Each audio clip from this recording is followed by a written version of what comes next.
Ako po ang inyong magiging boatman tour guide po ngayon. Itong mga lumilipad po na ito, these are not bats. Kung inisip nyo na paniki po yan, then nagkakamali po kayo. It's a bird. Apo. Those are swallow. Ibon po yan. Swallow? Yes. If you want to see some bats, don't worry po. Ituturo ko rin sa inyo sila later. Doon sila sa unahan, kunti, tulog. Umaga kasi. Opo, because they are nocturnal, so the bats are still sleeping. These mammals po, sir, ma'am, are active at night. Bats are for night shift. Parang ganon, graveyard shift. Ang hirap pala ng buhay nila, sir. Oo. Anyway, hindi nila kailangan ng liwanag ng araw kasi po, hindi naman sila gumagamit ng mata. Kaya sa gabi sila aktibo. Ginagamit nila po yung sound as a sonar o yung proseso na tinatawag natin echolocation. Amazing.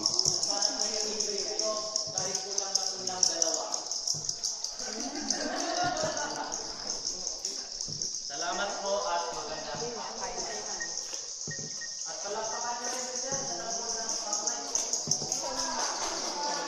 Ang lalim po ng tubig sa bahaging ito ay nasa 30 feet, 30 feet. In fairness, malalim po ito. Now, if you want to see bats, look at the ceiling. Sa ceiling po, may mga paniki. Sige pa po, sa taas, sa uluhan natin. Yan. There they are. Tingnan niyo po sila. Ang dami.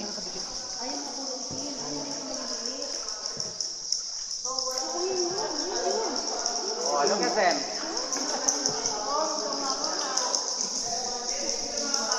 Ganyan po sila pag natutulog, nakabitin pati warik. Ayun, mga panigi, oh. Yan yung tinatawag na bat cave. Nandyan si Batman. To the bat cave.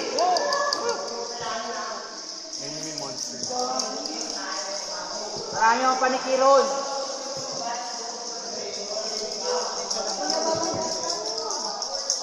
Yan ma'am, don't worry.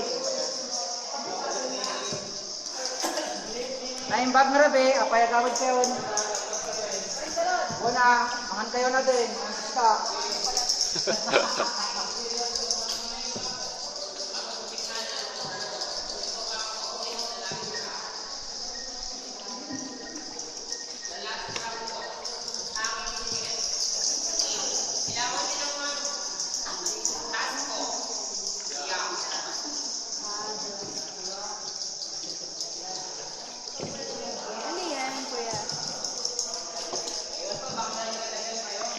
Pag umuulan, tumutulo dito. Kuya, Opo. ano yung color brown? Yung kulay brown po, yung mga ganyang bato, yan po yung mineral na dala-dala po ng tulo ng tubig sa area na yan ng cave. Kapag naulan po, pag umulan, maraming tulo ng tubig dito. Pero ito po kapag nakuha yung tubig ng ulan na yon na tumutulo sa ilalim dito ng cave, nagdadala siya ng mineral. At kapag yung mineral sa tubig na expose sa hangin, unti-unti siyang tumitigas. Natutuyo po ito. After many years, magiging bato ang manipis na layers ng mineral. At yan na po, yung nakikita niyong bato yan, yung mga ganyan. Ang tawag dyan, stalactite. Dahil nag-form po siya, yan, sa ceiling, nakabitin. Kaya tinawag yan na stalactite. Pag nag-form yan sa sahig, sa sahig ng cave, sa ground, Stalagmite. stalagmite po yung name ng ganong klase ng rock formation. Parang yung luha natin na pag natuyo, may nagpo-form na muta. Yun ang stalactite. Yun yung mga stalagmite at stalactite, kunwari yun yung muta natin. Tapos yung tumutulo sa cave, yun yung luha niya. Summer kasi, ngayon, wala pong mga ulan-ulan. Kaya, tingnan nyo, iilan lang yung tulo, kukunti lang. Pag tag-ulan po kayo pumunta rito, maraming tulo-tulo ng tubig. At minsan hindi ko maiwasan, matatamaan, mababasa po tayo. Tumatagos po ang tubig ulan dito sa loob dahil may mga crack yung bato sa kisame natin. May mga fractures po dyan. Dyan siya dumadaan. Yan sa tumulusot-lusot, ha? Pero makapal po yung ceiling. Yung kisame hanggang pataas sa labas sa bundok, makapal yan. Kaya pag umulan po, hindi naman agad-agad tutulo ang tubig. Mga 1 oras pa ang hihintayin natin bago tuluyang makapenetrate ang water ng rain dito sa loob. Okay? Nasusundan niyo rin po ako sa Yes. mga pinagsasabi ko? Opo. Good. Pero kung kayo may tanong din po, habang nagkukwento ako, then you have something on your mind, just let me know because I can't read your mind. Look, you need to tell me. Para may kausap din ako. O nga sir, ma'am, I really feel bad the way when nobody's talking. Kasi minsan po, kinakausap ko na lang yung sarili ko.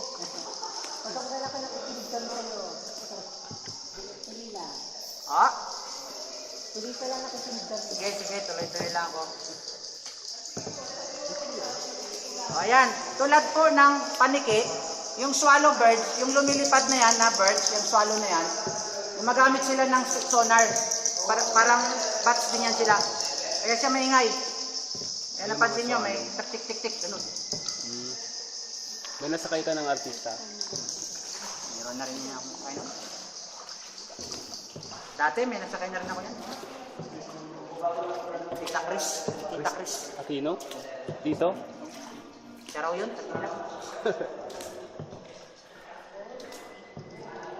Nag-documentary yun sila para sa ano niya, yung Chris TV niya yun. Ah. May TV siya eh, Chris TV. Oo, bago lang. Tagal na.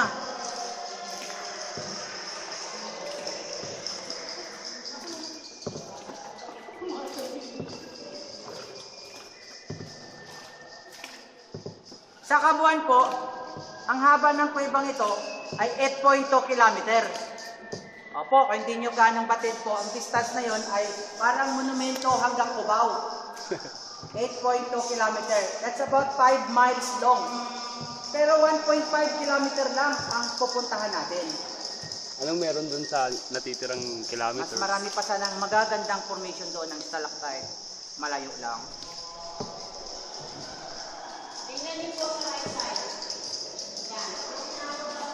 Pansin niyo sa harap natin. Mayroon daw stalactite na parang dinosaur. Ayun.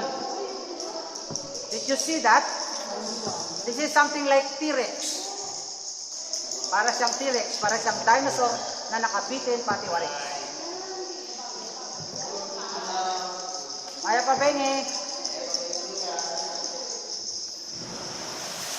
Pero ma'am, sir, hindi po ito isang tunay na dinosaur. Bato lang yan. At nag-form nga lang yan dahil sa tulo ng tubig. Yung kanina ko po, in-explain na rin.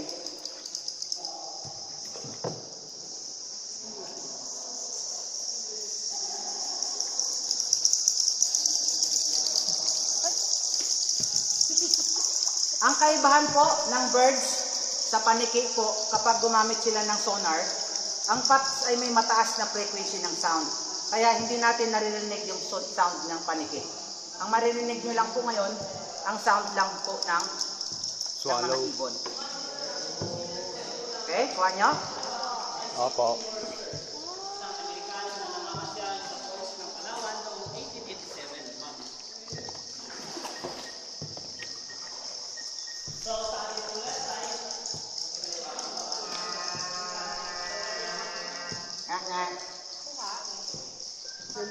Mamaya po, magtuturo ako sa inyo ng iba't ibang formation ng mga ganyang klase ng bato. Yung mga calcium carbonate, yung mga limestones. Mas magaganda kasi doon sa looban konti, yung formation ng mga rocks. Saan yung limestone? Ano ma'am? Saan? Yung mga yon? Yan. Yung parang, mamaya po sa mga, siguro mga 2 minutes pa po. Ba't may mga sulat dun? Vandalism na lang po yan, sir. Paano sila nakapagpapalit dyan? Oh, Nung mga panahon po, wala pang tulad ko.